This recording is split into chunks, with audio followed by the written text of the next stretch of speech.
শীত আহি পালে ইংৰাজী নৱবৰ্ষও সমাগত ৰাজ্যৰ বনভোজস্থলীসমূহে হাতবাউলি মাতিছে বনভোজকাৰী দলসমূহক কিন্তু আপুনি ক'ত বনভোজ খাবলৈ যাব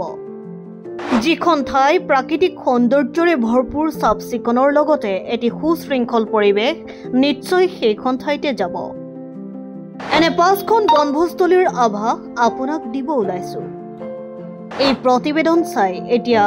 ঠাই নিৰ্বাচন কৰক ক'ত যাব বনভোজ খাবলৈ প্ৰথমে আপোনাক তামুলপুৰ জিলাৰ বগামাটি বনভোজস্থলীৰ আভাস দিবলৈ ওলাইছো এসময়ৰ আগ্নেয়াস্ত্ৰধাৰী সংগঠনৰ ৰম্যভূমি অসম ভূটান সীমান্তৰ বগামাটি এতিয়া উৰে বছৰ বনভোজকাৰী দলৰ ৰম্যভূমি হৈ থাকে অতি চাফচিকুণ প্ৰাকৃতিক সৌন্দৰ্যৰে ভৰপূৰ বগামাটি এতিয়া ৰাজ্যৰ ভিতৰতে সৰ্বাধিক জনপ্ৰিয় বনভোজস্থলী হৈ পৰিছে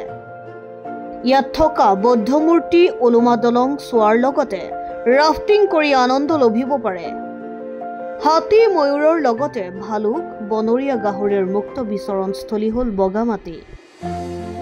ইয়াৰ পিছতে আপোনাক অসম অৰুণাচল আৰু ভূটান সীমান্তৰ ভৈৰৱকুণ্ডৰ এতিয়া আভাস দিব ওলাইছো ওদালগুৰি জিলাৰ ভৈৰৱকুণ্ডলৈ গ'লে আপুনি অৰুণাচলৰ লগতে বহিৰাষ্ট্ৰ ভূটানৰো আনন্দ ল'ব পাৰে আগতীয়া অনুমতি অবিহনে আপুনি বিদেশী ৰাষ্ট্ৰ ভূটানৰ দৈফাং নামৰ সৰু চহৰখনলৈ ফুৰিব যাব পাৰে ভৈৰৱকুণ্ড হ'ল ভূটানৰ পৰা বৈ অহা জামপানী অৰুণাচল প্ৰদেশৰ পাহাৰৰ মাজেৰে বৈ অহা ভৈৰৱী নৈ দুখনে অসমৰ ধনশিৰি নদীত মিলিত হোৱা সংযমস্থলী ঠাণ্ডাৰ সময়ছোৱাত অগণন বনভোজকাৰী দল আহে ভৈৰৱকুণ্ডলৈ এই ঠাইখনৰ প্ৰাকৃতিক সৌন্দৰ্যৰ লগতে জলসিঞ্চন বিভাগে নিৰ্মাণ কৰা সুইচ গেটখনে অধিক আকৰ্ষিত কৰে বনভোজকাৰী দলসমূহক ইয়াৰ পিছতে আপুনি আহিব পাৰে বৰনদী অভয়াৰণ্যলৈ নলগাহৰিৰ বাবে বিখ্যাত বৰনদী অভয়াৰণ্য ওদালগুৰি জিলাৰ ডিমাকুছিত থকা বৰনদী অভয়াৰণ্যৰ প্ৰাকৃতিক সৌন্দৰ্য অভূতপূৰ্ব অসমৰ আন এখন প্ৰাকৃতিক সৌন্দৰ্যৰ ৰাজধানী হ'ল মানাহ ৰাষ্ট্ৰীয় উদ্যান গুৱাহাটী মহানগৰীৰ পৰা 176 কিলোমিটাৰ দূৰত্বত বাক্সা জিলাত অৱস্থিত ভাৰত ভূটান সীমান্তৰ এই উদ্যানখনলৈ বছৰি অহা পৰ্যটকৰ পৰা এক বৃহৎ সংখ্যক ৰাজহ লাভ কৰে চৰকাৰে নলগাহৰি সোণালী বান্দৰ বনৰীয়া মহৰ বাসস্থানৰ লগতে বাঘৰ বাবে বিশেষভাৱে সংৰক্ষিত এই উদ্যানখনত গ'লে আপুনি হাতী সাফাৰী জীপ সাফাৰী কৰি আনন্দ লভিব পাৰে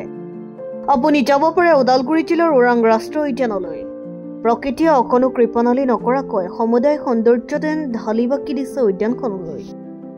ইয়ালৈ আহি আপুনি হাতী সাফাৰী জীপ সাফাৰীৰ জৰিয়তে উদ্যানখনৰ সৌন্দৰ্য উপভোগ কৰিব পাৰে news desk report global any 24x7